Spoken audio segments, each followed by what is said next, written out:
Surabaya, atur sampai dino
putih klambine putih sandal coklat kopiahe coklat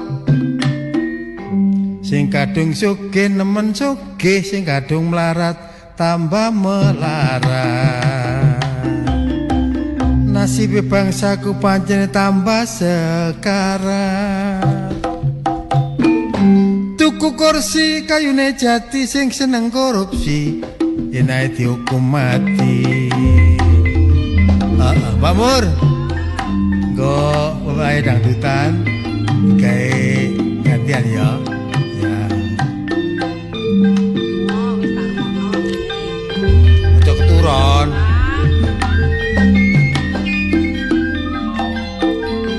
Aku prihatin delok bangsaku nasibe susah ya mari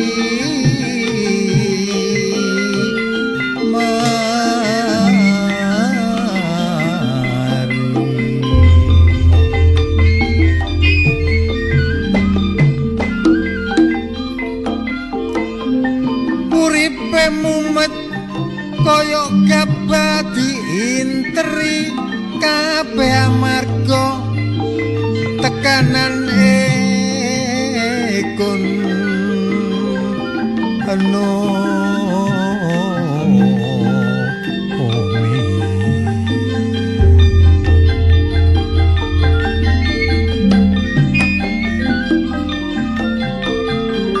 golek kerjaan angel sing cara lan susah akeh generasi muda sing padha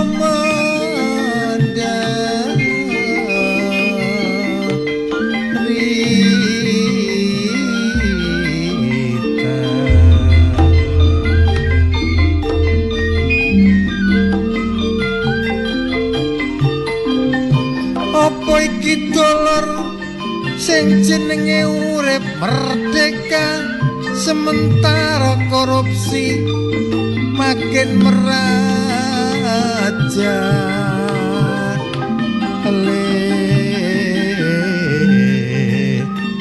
lah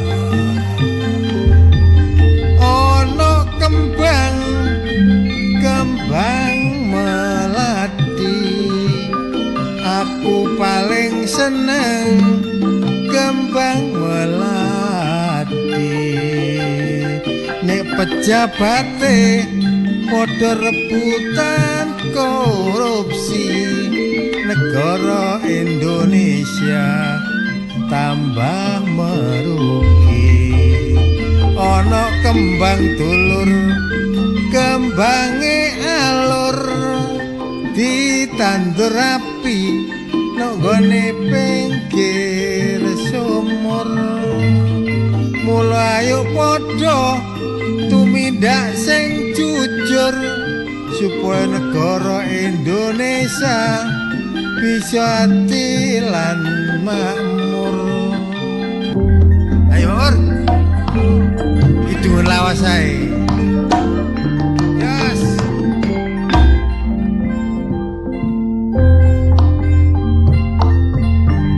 Nek nang Jombang kampunge Cena lemah kenang akeh wadine tato gak sabar nek kirimingan dene gak senang apa mestine Wetan kali Mbak Mur ya Cak nek kulon kali no tengah-tengah ono wote wetan katil Mbak Mur sing kulon yo gemati jangan ditinggal podo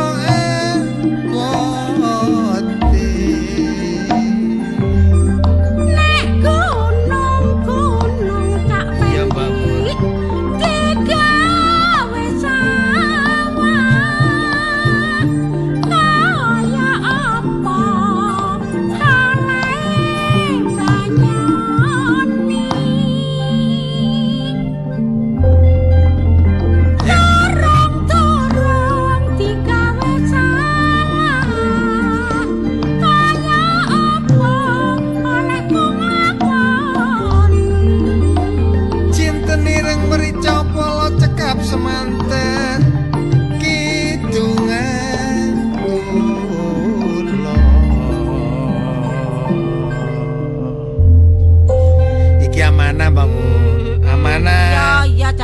kene gak hengki sing ngkon.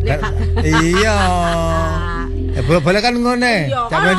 Sampe Mbak Mur jangan ngomong-ngomongan ngono. Iya. Ya kudu sita lah gelek stand dhisik aku. Ngantuk ae jan. Ayo, lah aku timbane ngomong karo gunane tak jang itu. Iya, Cak. Pokoke aku nek nganggur celuk gak apa-apa. Assalamualaikum. Waalaikumsalam warahmatullahi wabarakatuh. Alhamdulillah Cak Pendi isok memanfaatkan ning mur. Lho ya. Jadi ning mur iki tetep bisa bermanfaat. Iya. Dan ning mur yang ngono karena sebaik-baik manusia adalah yang bisa bermanfaat bagi orang lain. Ngono lho. Muri kan manfaatnya akeh. Akeh. Tau tajak nggawa truk. Aku banyu truk jak. Sampeyan? Iya. Heeh. Pas truk nang gone pesuruan kan munggah. Iya. Lho dilalah apa jenenge Melorot kendaraane. Heeh. Ya tak manfaatna sih. Lho maksudnya kernete. Iya tak manfaat tak kayak ganjel ban. Nanti kanjel ban.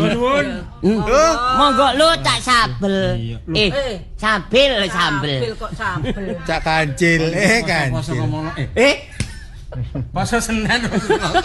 Gak nglakoni poso Senin karo Kamis ya. Yo sing diutang aku kebetulan utang yo nyarutang ya. Hubungane ra. Iya. Poso iku nek poso apa Ramadan sing duwe utang disaur mari riyo ya kaya ngene iki disaur. Tapi gak dek bunga lah. Neling. Apa? Neling. Nek eling. Ngomong aku poso, lho batinku wis gak Ramadan kok poso. Dia nyarutang, aku nyarutang. Sapa iki? Sapa? Wong lawas. Barang lawas masalah. Sok iku lho, pura-pura ta ya apa? Akeh wong ae pura-pura gak kenal.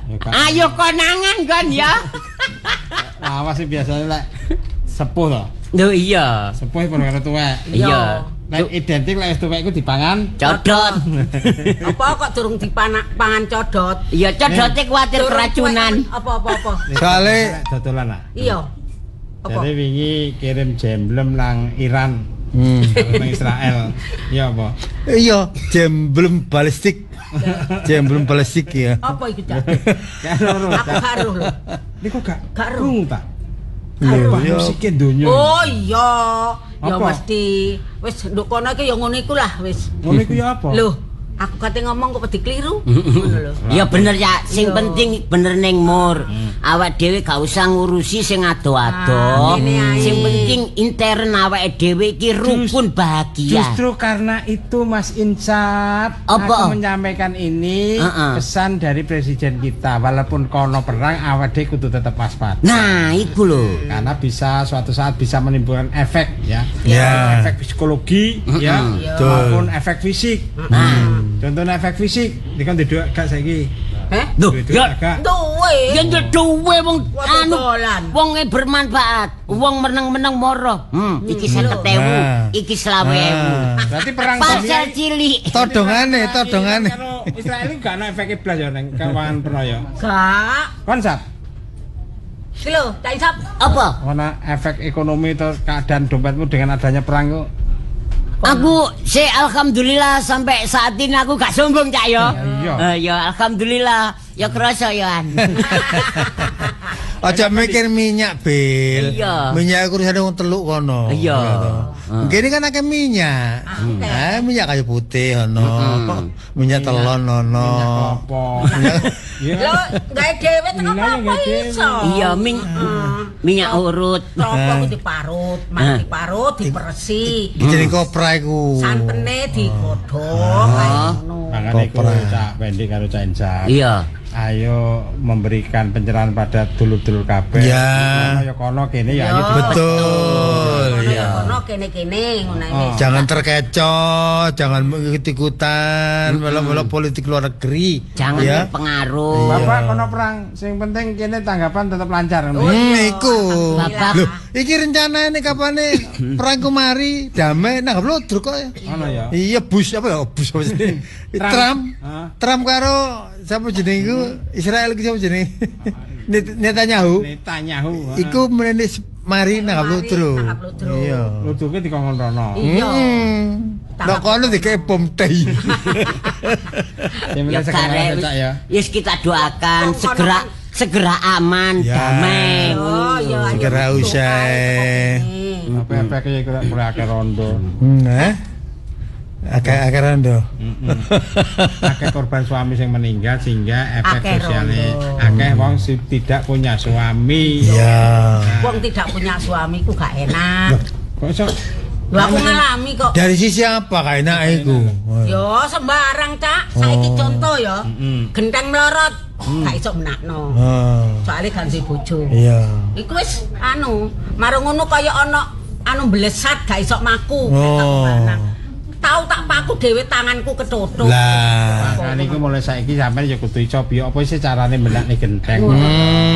Menek. Carane maku ya apa? Iki mulai belajar Iya, anak-anak saiki. belajar ya. Iso mandiri. Supaya tadi rondo-rondo company. Rondo company. Apa iku, Cak? Rabi kawani, gak rabi kan sing ngoni ya. Iku company. Company. Iki rondo apa ya? Ya rono ya company ku mau. Tak kira Rondo gurga iki. tak kira anu Cak iki Rondo Royal. Iku kode tapel.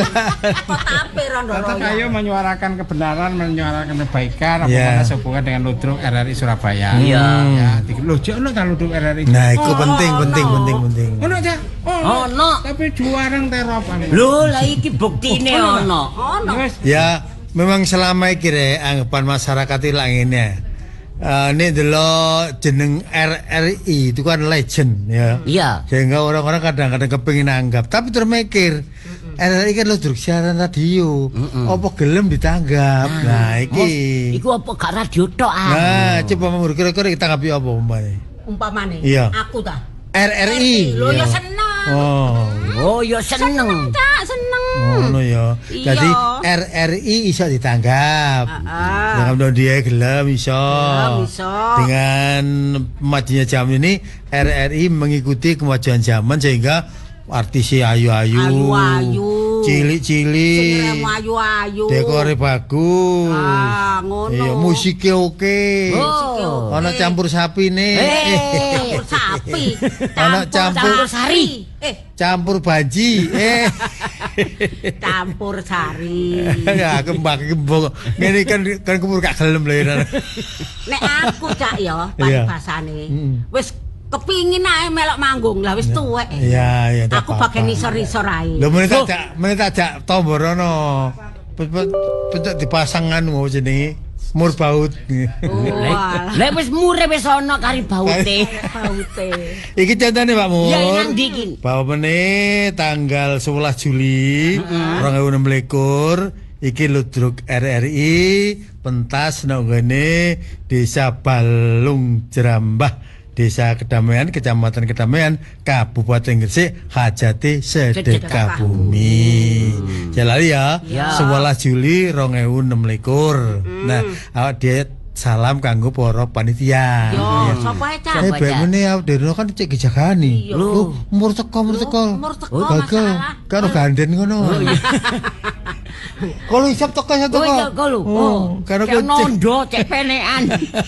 Ya wis kudu. Ayo salam iki kang ketua panitia Ibu Kepala Dusun namine Ibu Siti Nur Aminah. Terus sekretaris Ibu Sofia Darmayanti, bendahara Bapak Nuryadi. Seksi kesenian Bapak Sudiono BPD, Bapak Taufik, Bapak Supranowo LKD. Seksi perlengkapane Bapak Suwono BPD, Bapak Riamin, Bapak Irfan. Terus seksi keamanan nah, ini paling penting Linmas Dusun Balung Jerambah. Ya, ana Pak Muso, ana Pak MDU, ana Pak Sugiono lan Bapak Sirono didukung oleh masyarakat Dusun Balung Jerambah, Kecamatan Kedamaian, Kabupaten Gresik. Tapi Jalali, Apa, Cak? semboyane RRI. Lah, ya iku. Ya. Sekali di udara tetap di udara. NKRI harga mati. Pro 4 RRI suara budaya Surabaya.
Sugeng dalu sugeng pepanggihan malih.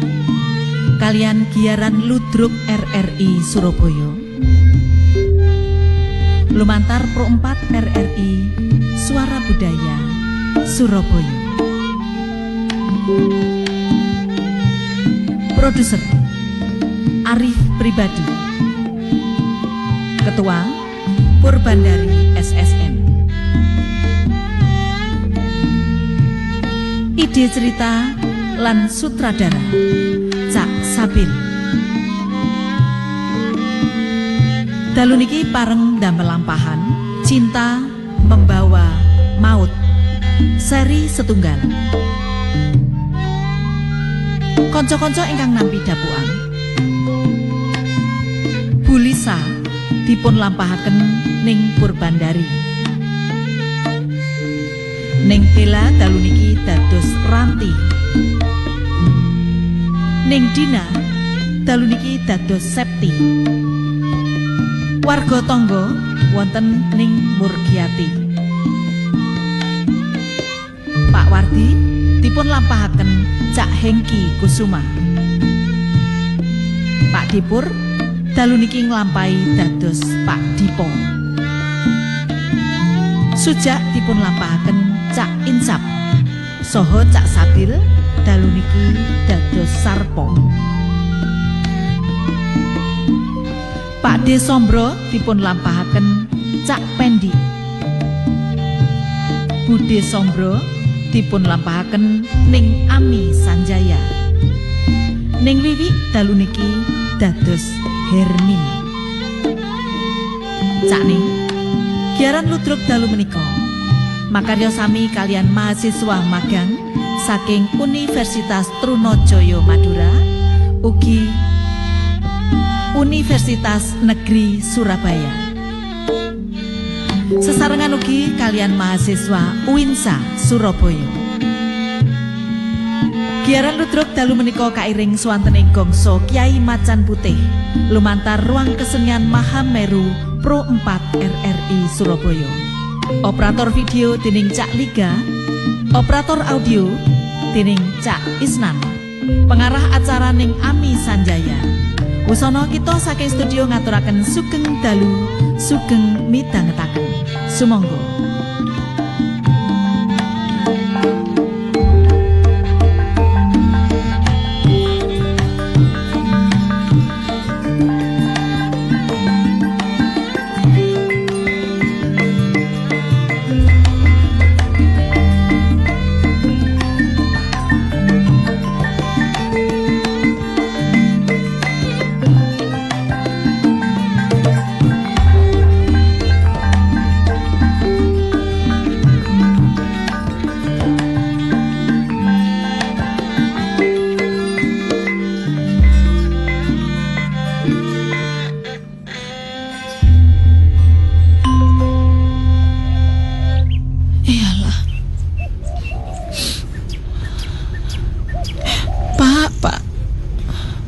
Kok rasane kaya ditinggal lunga adoh ngono.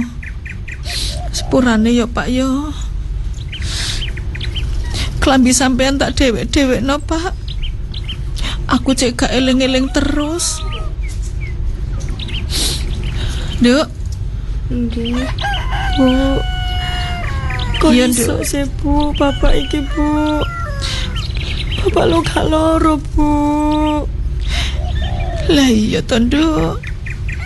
Ibu ki ya ngene iki sik ketok-ketokan. Oh bapakmu kuwi nyatane ya anjene gak loro. Jarene kok cuma ngimpi kaya ditekek uang ngono lho.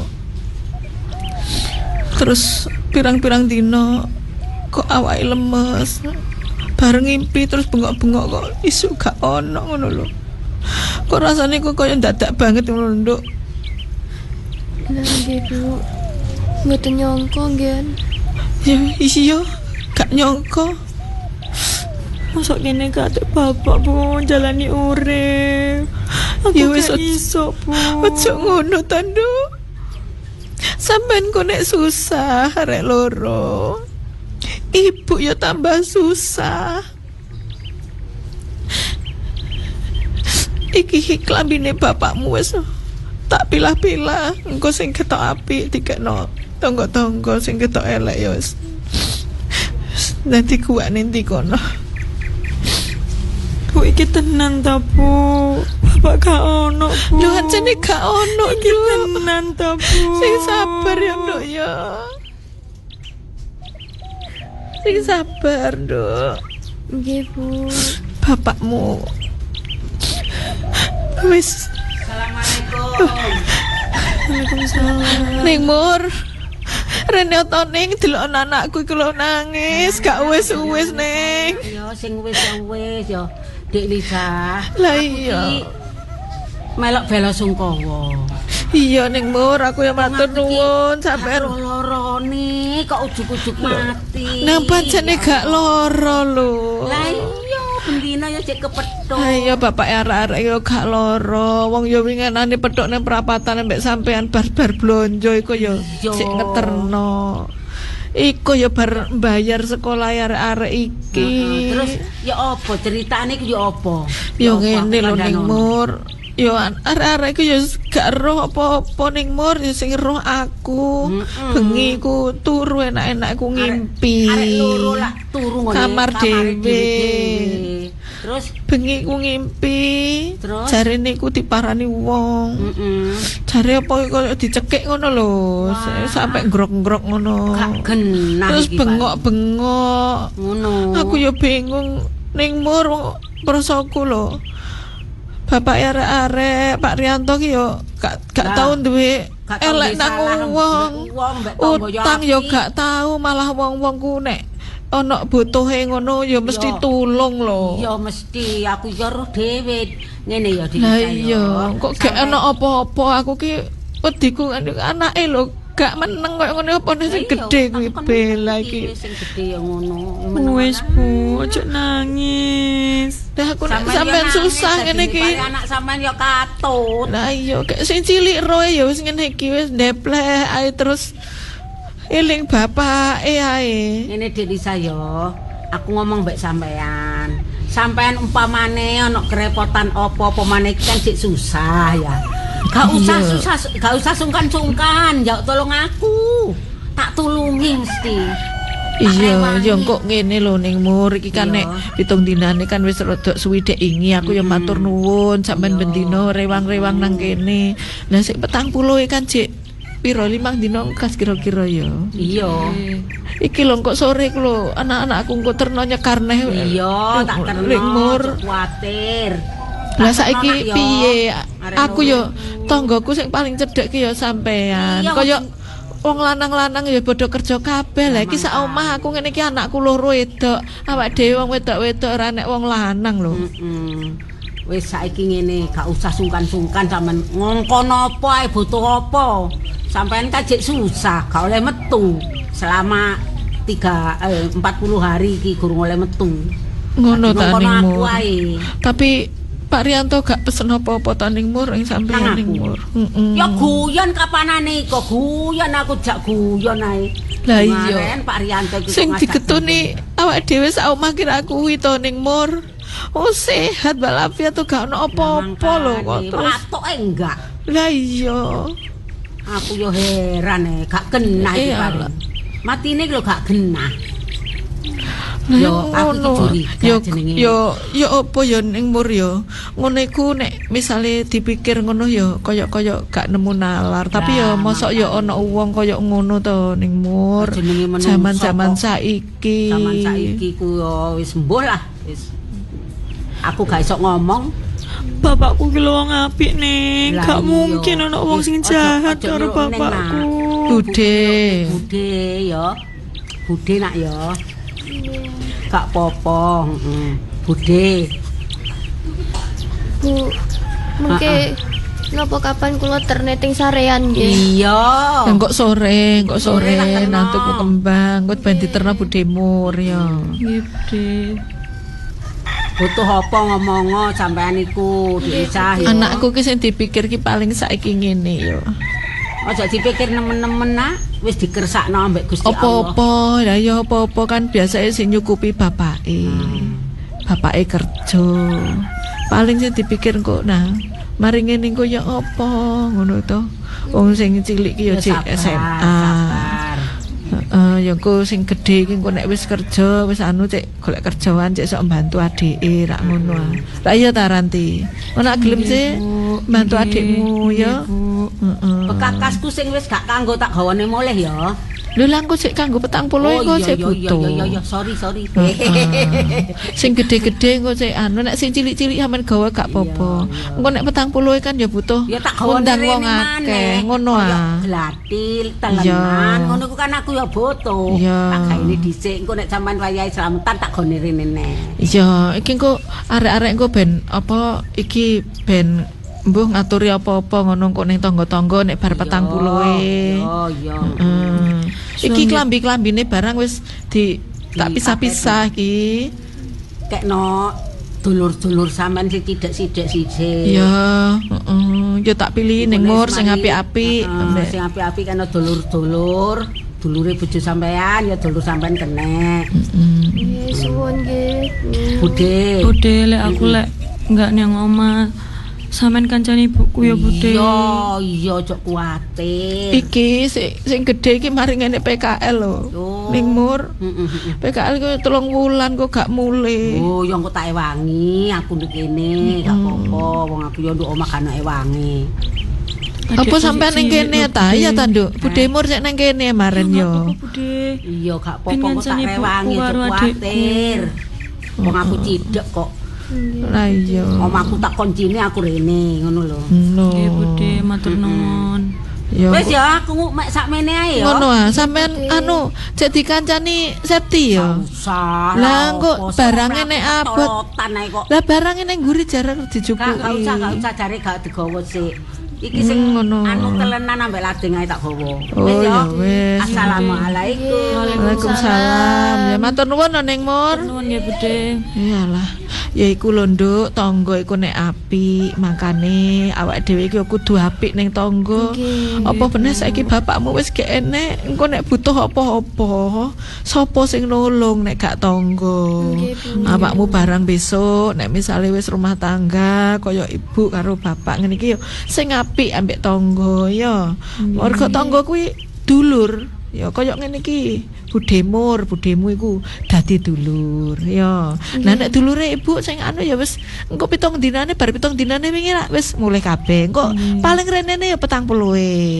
Ngono lho. Dadi sing ibu aja nangis-nangis maning, ono aku Bu saiki. Ya wis, awakmu praine sampai pirang dina to, Nduk? Paling yo suwi Bu praine iki Bu, makane aku kuwatir ibu ambek sapa nak omah iki. Ada sing cilik. Heeh. Lah Nduk Septi. Awakmu wis sekolah. Sekolah kapan meneh? Sok mben wis mlebu. Semingguan malih Bu. Semingguan maneh. Wis saiki ngene yo, mergo saiki wis gak ono bapak.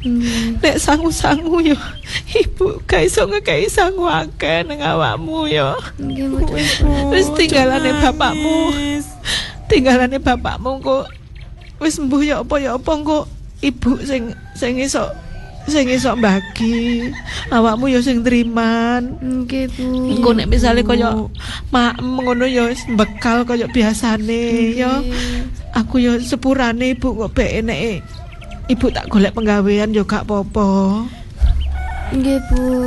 Engko nek sak ono-onoke gawean ngono engko ibu tak nunut-nunut nang kancane ibu ngono tapi yo ngenteni bapakmu engko nek wis mari slamete ya. Nggih. Ya wis saiki sinau sing temen, besok nek nyambut gawe ben enak ya Nduk ya. Bisa njunjung deloken ibu kaya ngene iki, ibu wis dhewean. Wis gak ono bapakmu ya. Nggih. Wis ndang iku ibu tak nutupno iki. Engko sing ngeterno awakmu lho ya, arek loro ya. Wis aku ya wis nang mburi kono sing setrika sapa? Sing mbek resik-resik. Ya kok sore aja lali kok sore ambek Bu Demur ya. Nggih Bu, nggih siap.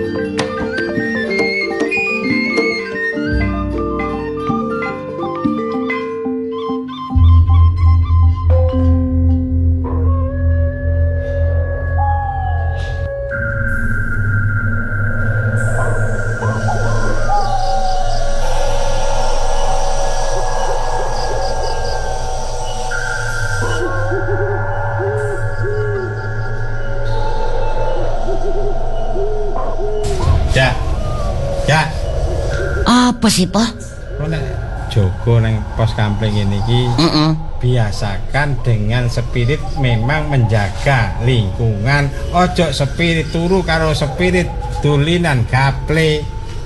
Aku spirit gak spirit iku lak padha ae. Sing penting kampung iki lak aman. Lah tapi kan jaga kampling utawa jaga jaga kampling. Kaplingan. Ronda, pos ronda. Lah iya. Lah iki aku kan gak ngene lho. Aku tetep konsentrasi jaga nang gone pos kampling kene, pos ronda kene. Tapi aku iki mbok, aku ya duduk sanak, duduk familine Bulisa. Tapi aku yo iki lho sing jane bojone Bulisa iku lho kok moro-moro mati ngono lho. Aku ya mbok melok terbawa. Melok terbawa mergo kon ya titikake kan berharap ya. Iya, lho kok ngerti awakmu? Lah iya, Bulisa iku sik ya durung sepuh lah ya. Iya, istilah ngono sik kemampu lah. Cik gurih lah. Iya. Lah iya, ngene lho, yo Pak Rianto iku lak wong yo apik. Dalam berumah tangga yo harmonis, yo kanok masalah. Wong dek ingin lho Pak Rianto sik sore ketemu aku. Ngomong yo nyopo yo ngomong yo napa kabar? Iya. Lah kok disapa ya apa? Lho ya biasa nek ketemu mbek aku koyo besti kan. Wong aku kan wonge ramah. Iya. Pak Rianto dhewe ya grapiak. Iya, biasa kan masalah. Langsung mau delok iku gak ono kira-kira secara fisik perubahan ya apa pucet enggak sehat kok tak kandhani. Aku gak tahu. Jarang ketemu Pak Rianto. Aku sing seneng apa sing sering ketemu Bulisa aku. Iya, heeh. Sing ketemu Bulisa. Iya ngene lho, lah iya. Apa wong ya ketok sehat ngono. Kok moro bengine dan konon katanya iku malah dhek ya cerita. Bu, Pak Rianto mari mati ku cerita nang awakmu. Iya. Lho, apa ya maksude? Sing cerita iku sapa? Ya Pak Rianto. Pak Rianto. Begitu mati nemoni awakmu. Enggak, maksudnya ngene lho, sadurunge mati, Pak Rianto iku cerita. Cerita lek dhek arep mati. Ya apa sih? Enggak. Ini jelas. Pak Rianto iku sadurunge mati. Iku tak ceritani ngono. Bingung no dadakno. Pak Rianto sadurunge sedo cerita nang awakmu. Cerita apa? Kanjeng nyolong timun ta cerita apa? Anu, gak. Apa? Iya cerita tentang kondisinya dia ngono lho. Kondisine iku jare ndek iku sering ngipi. Nek bengi iku sering ngipi, koyo seakan-akan ana sing menghantui ngono lho. Tapi iya. Jadi sebelum Pak Rianto iku sedo, koyo dek iku selalu dihantui dengan mimpinya. Mimpinya koyo ana sing iya koyo ditekani wong sing gedhe ireng terus serem deke. Ternyata iku Bulisa yo tumus karo cerita nang aku. Bulisa iku ngomong meninggalnya itu ya karena cerita di apa nang Bulisa iku ya ditekani wong ditegak ngono lho. Cok meden-meden. Lho iya. Nah, makane iku aku lek tak rasakno ya. Iki misteri iki. Misteri iki. Gunung Merapi. Oh, apa meninggalnya Pak Rianto iku misteri, ya bojone Bulisa iku misteri. Wong gak loro, gak ono masalah, sehat, kok moro-moro mati. Ngono lho. Iku malah ono sing wong loro suwe gak mati-mati malah. Nggomu kangeran iku. Lah iya. Katene ae lho. Heeh, ora apa. Ngono iku durung takdire. Heeh. Jak. Iya. Tak rasa-rasane memang beberapa hari sejak kematiannya Pak Rianto itu. Iya. Rasane desone ade koyo ya apa siji ngono ya. Iya, hawane juk siji memang. Aurane ngono lho. Terus biasanya pos kampling kan ya akeh sih wong-wong dolen ning kene. Heeh. Saiki awakmu karo aku. Saiki sepi biasa wong sangkruan ngono lho. Lho. Kok ono sosok lapo? Lho, kok lapo? Sampeyan lapo? Lho, ya, lho sampean iku sing moro-moro teko iku lapo? Iki betul kan kok moro-moro. Lah iki kok moro-moro kejunggulmu sampean kaget ngono lho. Lho, Pak, Mbah. Sampean jombol kula kaget gitu apa sih? Sampean teko iku moro-moro teko iku lho. Kan mboten kula nuwun mboten assalamualaikum moro ujuk-ujuk sekonyong-konyong mendadak. Walah aku uluk salam pisan awakmu gak krungu olehmu asik ambek kancamu ngomong. Lho, kon kenal. Aku yo kaget ya, awakmu kaget iku lho aku melok kaget. lho, dadi wong telu kaget-kagetan. Nyun sewu, iki tak Mbah nggih nyun sewu nggih. Nggih, sampean Mboten keberatan toh jenengan kula timbali Mbah. Ayo wis wajar lumrah wong aku wong tuwek. Aku nyeluk awakmu yo jeli, cung kan yo wis lumrah. gak tau ketemu aku. Temenan. Iya, Saya delok sikile iku anu ngatek ning tekan. sikile Kak. Kaya Kak nyandak, Kak anjek lemah. ayo candalan. Oh iya. Nyun sewu Mbah. Apa? Jenengan penduduk mriki napa desa pundi ngoten Mbah? Tuh, aku dudu wong kene. Tuh. Oh, Tuh ini banyak duduk wong desa kene. pantes so langsung mambu. Daud. Kok tahu napa tahu? Omahku ki adole kono lho. Omahku sembung gilang kono. Lho, Tahu tak sembuh gilang. gak tahu. Buka tahu. Pengertianku sembuh gilang derek. Krungu sembung gilang. Krungu. Pinggire ndi kira-kira sebelah. Oh, mboten semerap. Tapi lek jenengan napa niku sanjang kembung gilang iki krungu kula mboten budhek. Nggih, ngapunten nggih. Kula Sujak kali Sarpo niki lak kula tugas ronda ten mriki. Lah jenengan dalu-dalu kok moro-moro muncul ten kampung mriki niki wonten napa? Kancamu iku jenenge Sujak. Lho kula Sujak. Sujak niku singkatane sungguh-sungguh bijak. Nah, niki Sungguh seneng rujak. nek Sarpo Apa Sarpo? niki senengane kaspo. Nah aku ndek kanca Sujak iki wonge panjenenge yo kemeruh. Lah niki Kementus. Kementus kemeruh. Nggih. Jane ana kabar apa-apa no dhewe mesti kudu ro dhisik. Nggih, niku anu kepo. Tapi nggih enten untunge karena kita sebagai penjaga. Nggih. Iya, leh ngene leh. Nggih. Ro Pak Wardi ya. Lho, Sinten? Pak Wadi. Loh, maksudnya griyane Pak Wardi napa sosoke Pak Wardi? Nggih, Wonge ro. nggih semerep nggih kenal. Iki Nggih. omahe waduh omahe lali kok jare kampung kene kok. Iki kampung apa jenenge aku yo kan. Niki Sumberingin, Mbah. Sumberingin. Pak Wardi, omahe Pak Wardi ro. Loh, ngenten Cek. Nggih. Apa? Orang takon Pak Wardi. Lah iya. Kadek mertamu kok bengi-bengi ngene. Jenengan badhe mertamu mriku, Mbak. Pak Wardi niku mboten ten desa mriki tapi desa sebelah, desa Kontulan niku, Mbak. Lho, cek adol lho kok kene. Nggih, mboten adoh, kurang langkung 10 kilo lah. Oh ya wis tak golekane. Ya. Piro doe 10 kilo aku mlaku ngono wis nyut wis tekan. Lho, ngapunten anu tepang. Lah kula Sujak niki kanca kula Sarpo. Lah jenengan sinten? Jenengan? Lah nyapa kowe takon aku bareng. Nggih enten jenenge lho. Itu Mbah, napa Mbah sinten napa Wis Mbah sinten? apa. Ya awakmu nek pengin kenal aku ya delon aku Mbah Dipo. Oh. Ya. Mbah Dipo. Oh. Oh, nggih. Nggih, Mbah. Nek jenengan pengen matur sing griyane Pak Wardi, Tak golekane iki arahe ngetan apa ngulang. niku tasih tebe Mbah niki tangga desa kalian mriki. Oh Mbah. iya. Nggih. Wong wenceng mrono ya. Enggak enten jembatan niku belok kiri. Nggih, niku. Ya. Nggih, Pun. Ya. Matur nuwun lho Le, tak golekane omahe Wardi. Nggih. Ya wis. Lho, leh, Lah ndi ki? ngilang. Sik ta, tekone moro-moro galo kleset. Langkahe sikile moro-moro nang burine awake dhewe. Saiki yang apa gak pamit Ya, moro pamit, tapi moro- pamit maksudnya yo maksudnya gak ketok langkahe ninggalno awake dhewe moro-moro ngilang. Misteri.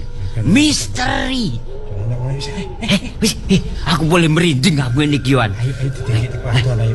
Iku ning ndi kok? Iya.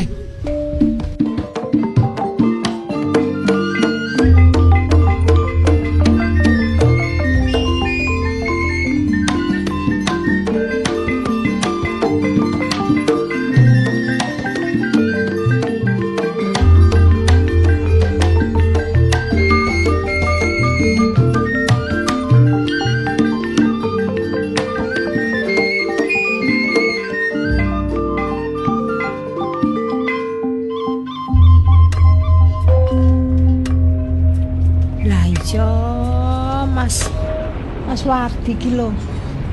Semoyo jam 10, semayan jam 10 sampai meh jam 12 sih meh beduk gak tekan-tekan.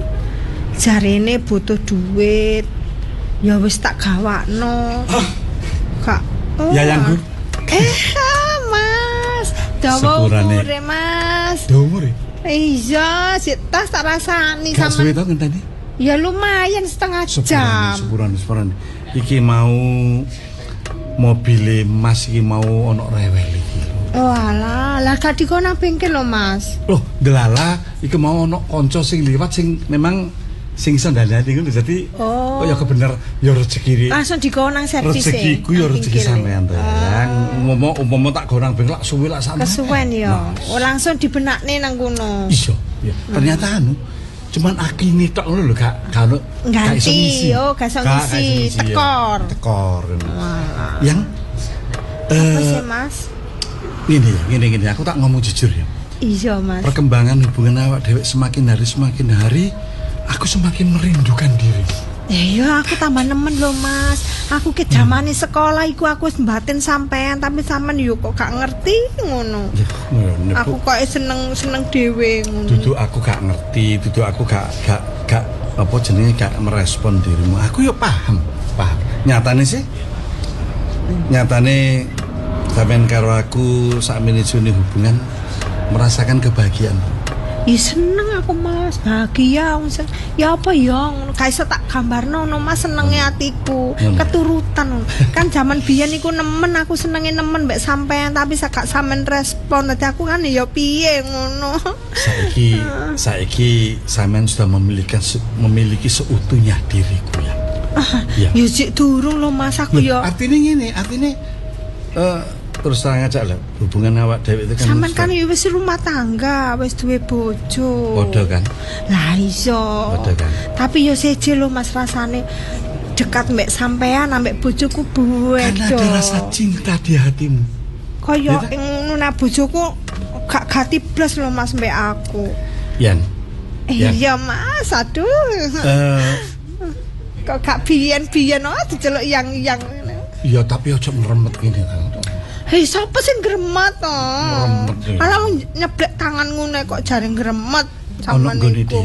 Ono nggone diri. Ayo, ya ono nggone ngondok endi? Gak balik nang luar negeri. Lah aku iki tak belan-belani aku mulih nang kampung iki wis gak balik nang Hongkong aku. Gak balik. Ya, demi tresnaku nang sampean ngono lho, Mas. Terus aku takon ya. Lek sampean gak balik nang Hongkong. Iya. Demi tresno. Tresnoku nang sampean. Rencanamu ke depan ya apa karo? Ya wis aku kan wis mempersiapno. Aku ya wis duwe tabung aku ya wis akeh. Terus perkara sisian. Loh, perkara bojoku. Ya karepku aku njaluk cereng no. Tapi aku ngenteni kepastiane sampean. Kabeh kudu gawe pikiran sing panjang. Sing panjang ya apa kesowan Mas arep mikir panjang-panjang. Ya apa sih? Awak dhewe kan kepengin hidup damai, bahagia, harmonis banget ya ta. Kene. Aduh, aku merinding loh Mas. Aku piye ngono. Ket biyen merinding. Aku gak tau ngrasakno ngene lho Mas sampe bojoku. Aku lanang sing romantis kan. Sampean kena omongan sampean tok iku wis aduh atiku sok berbunga-bunga ngono. Nada suaraku bisa membangkitkan gairahmu saya. Iya. Iya. Amarga tresnaku lho Mas. Bener. Wis ngene, kabeh yuk diatur sing apik, gak usah gerusa-gerusu ya ta. Kita bermain yang cantik. Ya. Oke. Main yang cantik maksudnya apa lho Mas? Ya artinya ngene lho. Lek statusmu ambek statusku sama-sama duwe sisian, ya ayo diatur sing apik. Gak usah perlu kesusu saya. Lah nek gak kesusu kapan ngono lho Mas? Aku iki yo aduh gak betah lho Mas. Mulai gak percaya. Iya aku percaya ae cuma aduh aku iki gak betah ngono Mas. Aku iki nek no omah iku segluwisan mikirno sampean tok. Ngene.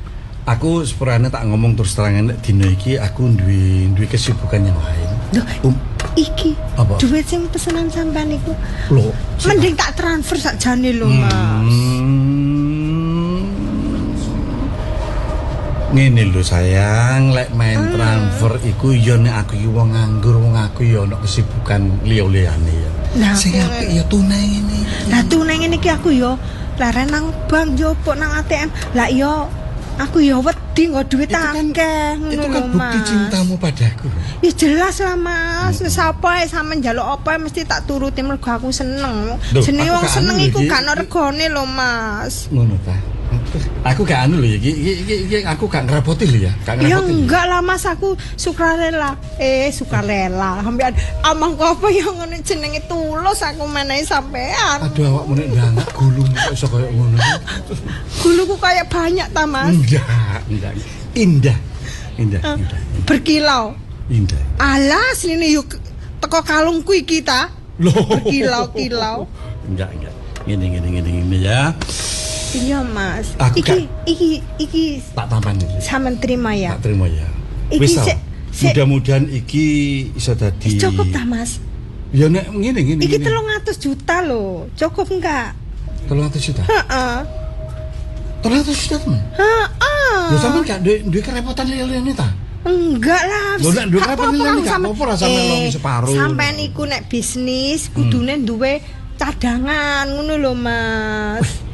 Lah iki sosok meneh-meneh nek wis berkembang lah ya kanggo awak dhewe lho Mas ya. Ngono pinter pikiranmu ya. Lah kudune ngono. Usaha ini kan besok lah kanggo awak dhewe. Makane Mas, aku titip-titip temen lho Mas yo. Aduh matur nuwun. Dikembangno. Hermin. Iya Mas. Aduh. Tanganmu kok anyep ini? Yo gak anyep piye wong aku cedak sampean wong sing tak tresnani. Ngono ya. Ya wis matur nuwun ya. Tapi janji lho ya nek sak wayah aku butuh mana sampean bantu ya. Tapi tak usahno aku gak butuh. Malah aku akan mengembalikan uang. Opo ae wis tak usahno iso memenuhi kebutuhan sampean sing sampean karepno mesti tak usahno iso ngono lho Mas. Tapi sepurane pokoke demi cintaku. Dino iki awak dhewe gak iso nang tretes ya sepurane ya.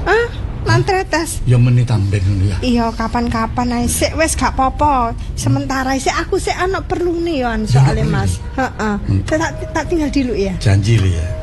Iya. Ya, meripatmu hanya untukku ya. Jelas. Yo gak meripat tok Mas. Hati-hatiku juga untuk dirimu loh Mas. Ngono ya. Iya iyalah aku tak cuwin ta nemen mek sampean iku wis tak gak kena digambarno Mas. Iki rasa deg kok gak. Ya wis gak deg tok piar jare ngono. Ya wis Mas aku tak sik tak gopo aku ya Mas ya. Sing hati ya sayang. Iya. Mas. Mas. Iya sayang. Mas. Iya sayang. Luar biasa Hermin. Pancen trisno karo aku nemen.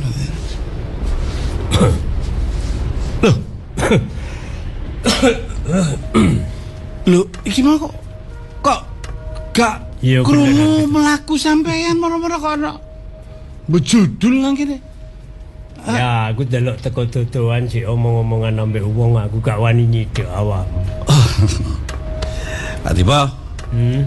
Sing tak janjekno dina iki wis tak siap. Wis paham ya. Aku tanpa ngomong awakmu wis paham aku kepengin ketemu awakmu. Ya cuman waktu wae sing kadang-kadang sampean pasti duwe pikiran nek aku mbujuk sampean enggak.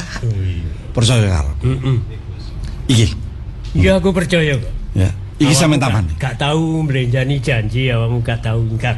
Iki sampean tamane bek menawa nduk jero ati sampean rumangsa iki lek kurang sampean ngomong karo. Ya. Matur nuwun ya. Cuman ya ngono nek aku sambat apa-apa ae ya utama. Wis ta. Kok nek ana kerepotan apa nek kepin sambat apa ae nang aku. Wis gak usah nang liya. Ya. Aku siap bantu awak.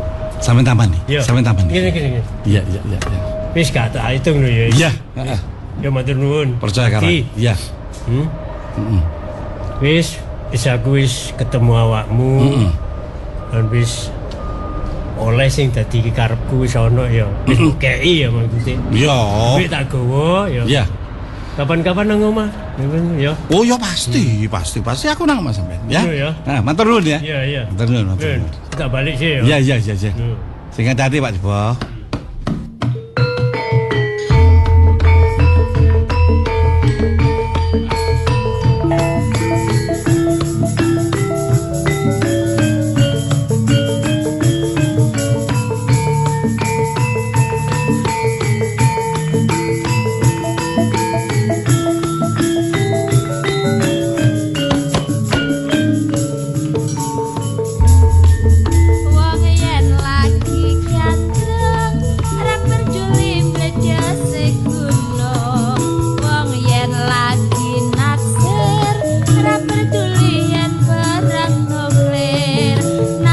yen lagi bokek direwangi tretek-tretek jarene wis sejodoh mas apa-apa kudu wong loro wong yen lagi kepikat ra peduli donya kiamat wong yen lagi nyenengi ra peduli lagi inflasi nadyan ra duwe duit direwangi kredit jarene wis sejodoh mas apa-apa kudu wong loro irung bangir wae sapa dek ireng bangir ya duwekmu mas lambe tipis wae sapa dek lambe tipis ya duwekmu canggut nyatis wae sapa dek janggut nyantis ya duwekmu mas bangkeane wae sapa dek bangkeane ya duwekmu piye dek wae sapa dek mestine ana sing duwe iki piye dek wae sapa dek mestine ana sing duwe iki piye dek wae sapa dek mestine ana sing duwe iki piye wae sapa mestine ana sing duwe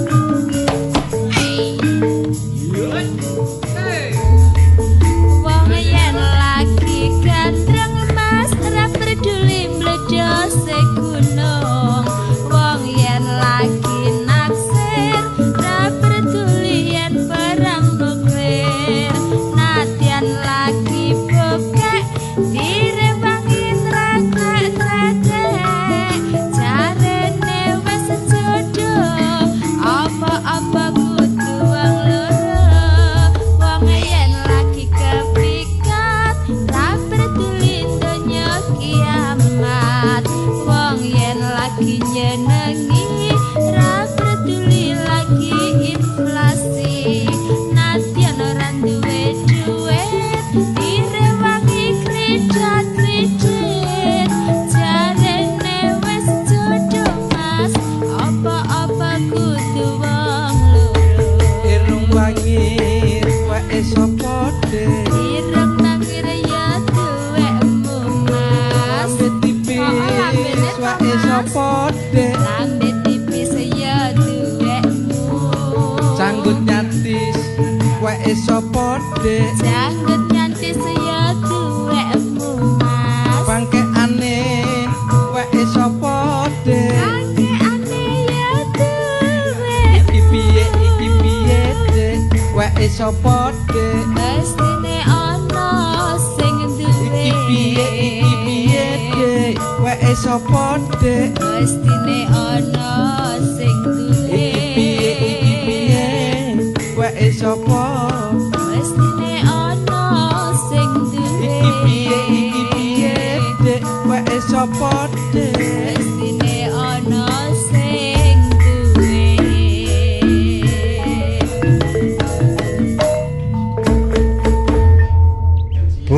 Bu sampean iki lho wong celana kok saya melorot terus iki lah apa. Boyo dike sos. Aku iki diet, Pak. Mangakno awak iki saiki langsing. Dadi celana aku saiki melorot kabeh. Lah salah ya aku. Sampeyan iki lho wis umur diet, diet dawet to apa ae. Madani aku. Aku liwat semrono. Loh, sampeyan nggambel kodhok ta, Bu? Tapi sampean percaya. Iso jane mlaku Bodi sampean, ya bodi sampean iku koyo pahala di bulan puasa. Ya apa pahala di bulan puasa iku? Pahala di bulan puasa. Berlipat-lipat. Gak Pak, aku wis diet saiki, gak berlipat-lipat pisan. Nah Bu, ya masa aku macam-macam bahasa berlipat-lipat, bahasa sampean brendol ngetan, brendol ngulon bojo lawas kok ade. Buktine sampean nek gak cinta mbek aku, gak setia mbek aku. Aku majer. Apa majer yo. Apa jenenge niku nek ande anak? Mandul. Mandul iya. Mandul ngono. Sampeyan tetep gemati ambek aku. Lah iya sih Rek. Rorong lirik rene. Nek wong biasa iki ya bojone mandul ditinggal kang ngono sih kebahagiaane rumah tangga, cintane wong yo gak perkara terus di anak cinta enggak. Mas sampeyan niku gak kayak keturunan. Nah, tapi sampeyan niku kan bisa memberikan apa ya kedamaian dalam rumah tangga ya cukup. Tapi ngene lho Pak yo, awak dhewe ku wis keponakan loro iku ya anake adik ya. Ya. Iku wis di aku anak. Ya. Besok awak dhewe ku ngenger kono, Pak. Arek loro iku ya wis tak aku koyo anakku dhewe. Apa maneh saiki ya wis ganti bapak. Lisa iku kan ya dadi pikiranku sih Rek ya apa arekku kok iso dadak sing lanang wati dadak kaya ngono ate. Cara ekonomi kan saya kan berubah toh iku. Anak-anak yo. Ya tuh lah karek loro Pak. Lah makane iku lho. Moro-moro gak ono iku lho. Yo kaget sih. Kabeh ku nek krungu kabar Yanto gak ono yo kaget. Loro apa? Loro apa mosok sih? Assalamualaikum. Waalaikumsalam. Walah. Anak wedok rene Rek. Septi karo Ranti ya. Iya, Pak De, Ibu De iki ketep anakku lagi prei. Prei ya, yo prei kuliah. Turu kene nek ndak prei wis ya. Ya ngono nah, nek sekolahmu ketepek prei, tepek libur karo kegiatan. Ya mrene ojo kare sungkan-sungkan.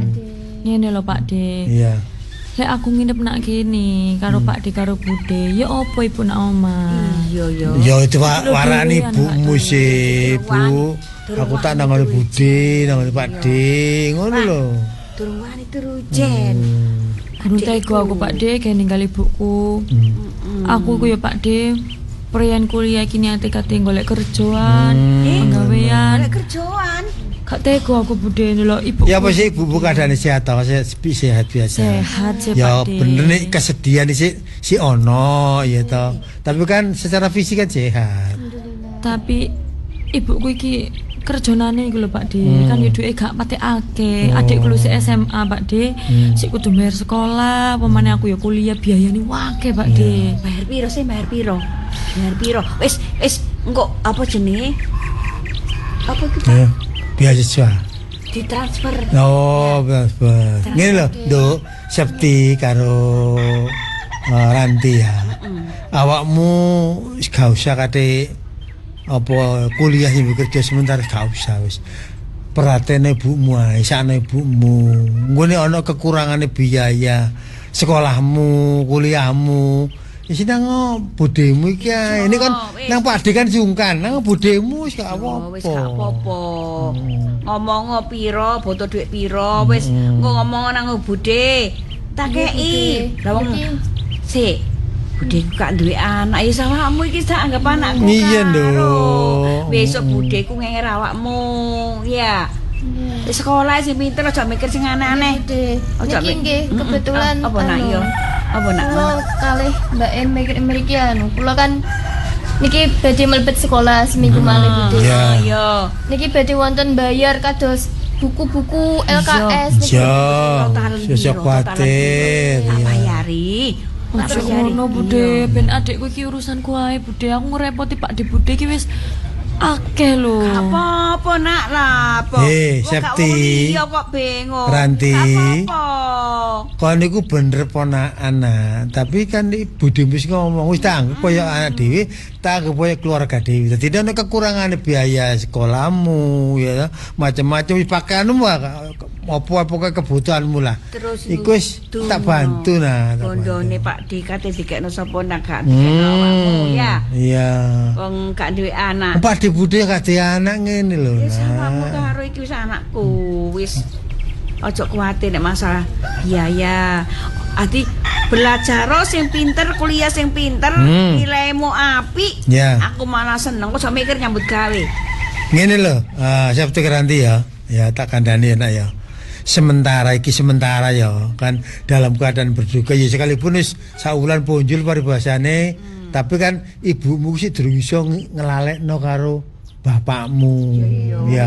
Kono aja kan dipikiran kuliah nyambi kerja ibu malah ngenes ngono lho. Gak ngelarang kon mau kerja, mau nyambi, mau pungkun wis ibumu sehat apa lulus kuliah baru kerja niku hakmu ya. Nggih, Pak De. Sementara perhatian penuh iku tolong perhatekno kesehatane ibumu. Yo, nek ketok ibumu iku apa gak enak awak wis cepet ae nang dokter yo, aja sampe wis ana apa-apa wis soalnya aku ndelok kaya ibumu iku cek durung iso nglalekno bapakmu terus tak delok kesehatane yo. Iya. Kaya gak fit yo Pak ya awak yo. Ki anu Dek sik mangan sik angel ta ibumu. Nggih Pak De, ya enten apa ya? Awake kewuru Mangan mesti bareng karo bapak. Apa-apa karo bapak. Iya, lha sapa wong ndo wong ibumu ku cara rumah tangga harmonis, runtang-runtung ya toh. Napa malih nak ibu biasanya masak sayur remenane bapak, bapak mesti ibu nggih kalih nangis nek mak nggih. Yo. Lah iku lho Nduk, iku membutuhkan perhatian penuh terutama awakmu loro iki. Anakmu kan loro to anakmu, anak itu. Tapi engko awakmu terus moro-moro plus kerja nambahi beban nambahi beban ibumu iku iso dadi kebanggaane wong tuwa sing tak jaluk ya aja adik duwe kanca sing misale kanca sing biasane elek-elek pergaulan elek aja dikonco aja gombol arek ngono-ngono iku wis mending jam lakar aja gelem wis mulih ya jaga nama orang tua sekalipun bapakmu wis gak ono karo muda kamu harus lebih berhati-hati melangkah dong soalnya engko ibumu rondo engko terus awakmu nduk jopo-jopo berbuat sing enggak iku tambah ndadekno masalah ngono. Ya wis Pak De Bude matur nuwun nggih. Iki kate tuku barang selak panas Bu De. Pak De memang boleh PT. Ayo ya rezekimu wis mau ambek gawon mulih. Soale iku mang dikare Pak yo. Kare Nduk, enak Nduk. Kare engko tak wadahi iku rantang gawon mulih. Ya kanggo makne ibune sangono Bu De, sangono nggo. Wis mbek totalen opo ae sing bayar kumang kok tak kawani dhuwit. Kawani dhuwit pisan tak ditransfer nang ATM-mu. Dateng niku mawon, teng napa? Rekeninge sekolahan mawon. Oh, rekening sekolahan. Nggih kula suwune data pinten bayare. Mergi tasik nembe diumumne ngoten. Oh, ngono ya. Wis kirimen meneh ditransfer nang rekening sekolahan. Soale apa? Pak D iki Bude wis rundingan. Iya. Sakjoke bapakmu mati ku wis sembarang barang iki wis kate tak kene awakmu. Wis dadi niate Buddha karo Pak D, ya sekalipun kon gak tak pek tapi ku wis tak anggap lah kaya anakku bukan orang lain ya. Yes. Kan ana mburi pangano. Nggih Pak D. Budi buang masak kare. Ayo. Ya kajane mari Bu.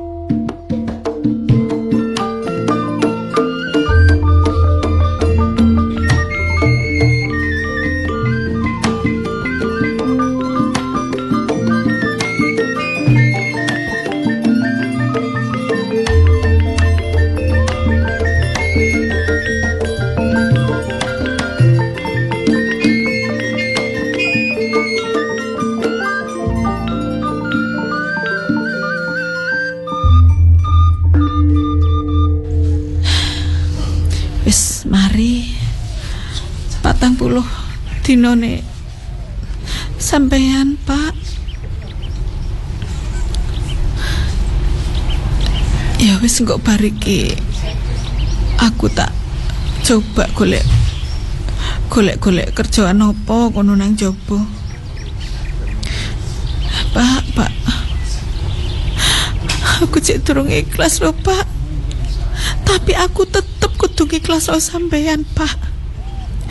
Wong nyatane tak tangis ono ngantek loku entek.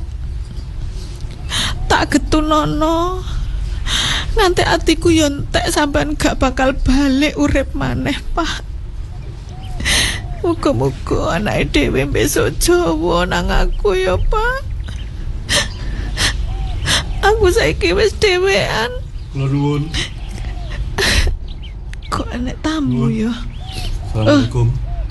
Waalaikumsalam. Loh. Bisa. Pak Wardi. Oh, nggih. Kok nyeluk Pak sih? Iya, Mas. Lah ya opo? Ya Pak lah, wong wis padha omah-omah. Sepurane waktu almarhum bojomu aku gak iso teko. Aku ono urusan penggawean nang luar kota. Nggih, Mas. Berduka cita. Muga-muga husnul khotimah. Amin, nggih. Matur nuwun doane jenengan, Mas Wardi. Wis 3 dina kepungkur wis 40 bojoku. Aku mrene cuma kepingin ngomong ini. Hidup ini kadang-kadang yang diperlukan adalah keikhlasan. Aku ngerti lek sampean mari nangis. Sampean merasa kehilangan yang sangat berat. Sementara anak-anak sampean cik butuh biaya. Butuh bimbingan karo bapak sing saiki wis almarhum. Nanging urip kan gak iso kaya ini terus. Ya sik to, Mas. Anak perkara urip gak iso ngene terus iku yo. Yo aku yo butuh wektu ngono lho, Mas. Aku butuh wektu kanggo noto atiku. Kanggo noto awakku dhewe apa meneh. Anak-anakku ya kudu terus mlaku, aja sampai pedhot nang tengah dalan ngono lho. Nah, sing tak garis bawahi omongan sampean anak-anakku harus kudu mlaku aja pedhot tengah dalan. Artine nek awak dhewe dadi wong tuwa sing koyo ngene, anak-anake dhewe aja sampe koyo awak dhewe kan. Minimal nek gak iso nyangoni dunya bondo ya nyangoni pendidikan yang cukup.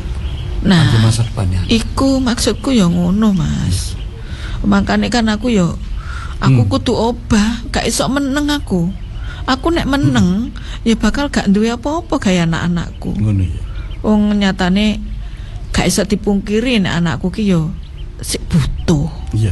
Apa meneh sing SMA ya sik butuh sakakeh-akeh. Paham. Iya kan, Mas? Mula paham. Bener, gak salah sing mau omong. Mula aku mrene iki mau pisan aku melok bela sungkawa kaping pindho nih. Lisane umpama aku ngomong 20 tahun kepungkur awak dhewek tau ngucap. Sampeyan karo aku tau ngucap bahwa kita pernah mengalami cinta pertama.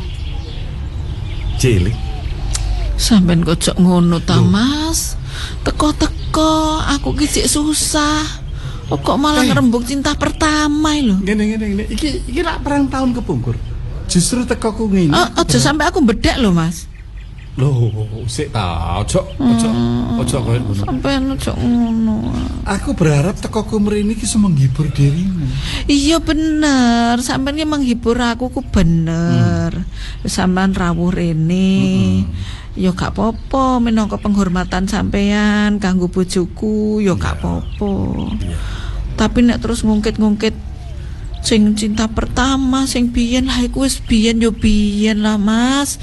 Wis gak usah dirembug. Iku kanggomu ngono. Tapi kanggone aku. Terus terang, aku tidak akan semenit pun melupakan cinta pertama. Tegese nun sewu. Saiki sampean single parent, saiki sampean janda. Sampai kapan sampean bertahan kok ini? Sementara nun sewu maneh.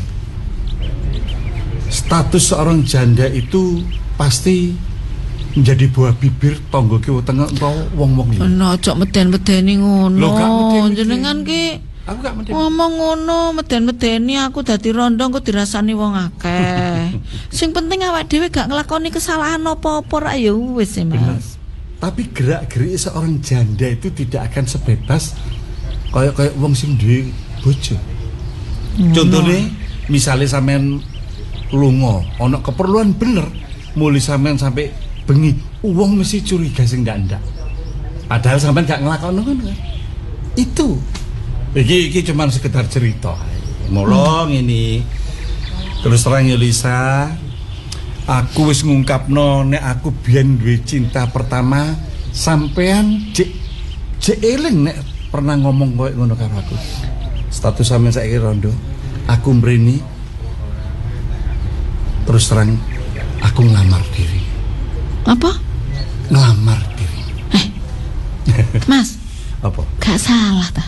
Loh, apa sing salah? Si pas iko aku kan ambek bapakku ditanting. Iya. Milih sopo? Iya. Antarane Rianto Wardi ambek Rianto. Nah. Ya aku milih Rianto. Aku ya sepurane lho ya. Loh, gak apa-apa, pas sampean iko milih Rianto. aku milih Rianto soalnya aku duwe dasar. Dasare apa? Ya, Mas Rianto ki kan wonge kan sederhana. Iya. Gak muluk-muluk. Dadi aku nek ngetutno lakune ngono ya gak ngoyo. Lah sementara aku ndelok jenengan ki awang-awangen lho biyen. Jenengan ki anak wong suwuge terus aku wedi. Ngene Lisa. Rikala semono ketika pilihanmu nang Rianto aku lega. Nah, sampean kan legowo to. Wong nyatane aku mantenan barang sampean teko. Tapi mari ngono kan sampean ya omah-omah. Sampai saiki lho sampean omah-omah. Lah sampean ku gak eling to, Mas. Sampean muni ngene ning ngarepku. Lah sing mbok tinggal ning omahmu iku sapa? Aku jujur. Aku tidak menumpahkan kebahagiaan dalam rumah tangga. Lah, ojo ngono. Sampean jujur tapi lungguhmu kok cedek-cedek. Rodok ngono. Wajar to nek aku eling. Mas sampean kok jok ngono, gak oleh ngono iku. Wong nyatane sampean yo duwe keluarga, duwe anak barang ngono kok. Lek perkara iku gampang kanggoku, sing penting jawabanmu situk iya. Ya jok ngono, sampean terus kok jok ngono ya apa? Lha sampean terus welo-welo nglamar aku ngene. Umpama iso mok bedal jerone atiku kene iki. Terus terang jeneng Lisa gak bakal hilang sampai kapan aku urip. Wis saiki ngene Mas. Nek apa ngendikane sampean sing koyo ngene iki aku percaya. Tapi apa? Tapi wiwit aku wis milih dadi bojone Pak Rianto. Iya. Aku wis mbuwang rasa tresnaku karo sampean, Mas. Aku wis berusaha nglalekno. Ambek aku saiki sepurane ya Mas, aku ora mikir ya apa ya wong aku ki ngikhlasno bojoku ki sik noto ati Mas. Aku ki mek pengen ku uripku gawe anak-anakku tok ngono lho Mas. Percaya karo aku lek pancen awakmu gelem nampa aku gantine bapak anak-anak. Sepurane ya Mas. Aku tanggung jawab. Sepurane Mas, aku nek mbok kon jawab saiki langsung. Aku enggak Mas. Lisa. Ojo nangis Lisa. Enggak Mas. Aku mrene iki pertaruhane nang ngene uripku. Lah aku wis nekat ngomong koyo ngene karo awakmu, awakmu nampe karo aku gak iso urip. Aku gak nampe Mas. Sepurane aku gak nampe. Sepurane uga tapi aku gak iso nrimo. Aku gak ngerti Mas. Aku malah gak mentolon ndelok anakku kok mulih. Wis bapake wis gak ono, ibuke malah karo uwong. Oh, berarti aku wis anakku. Nundung aku apa? Enggak Mas. Enggak. Bisa aku wis jujur gak nundung. Aku gak gawe-gawe omongan iki. Mas, sepurane tolong sampean ngerti. Aku ki sik kesripahan Mas, aku cek susah. Sepurane aku gak iso nampa sampean Mas. Nek ngono tak kae waktu seminggu aku meneh kudu ono jawaban. Assalamualaikum. Waalaikumsalam. Kene Nduk. Ibu rangkul Nduk. Enggak Nduk, gak ono apa-apa. Ojo ngono lho. Sampeyan mau papasan karo Pak Wardi. Nggih, Bu. Wonten apa kok mriki? Ya wis, randa awakmu wis gede-gede. Ibu tak cerita. Nggih, pripun? Ibu katanya dilamar kalau Pak Wardi. Tapi ibu wis ngekei jawaban, Dok. Mas Pak Wardi sing ngeyel ngekei wektu. Iya. Ibu jawabannya ya padha ambek awakmu. Ibu gak gelem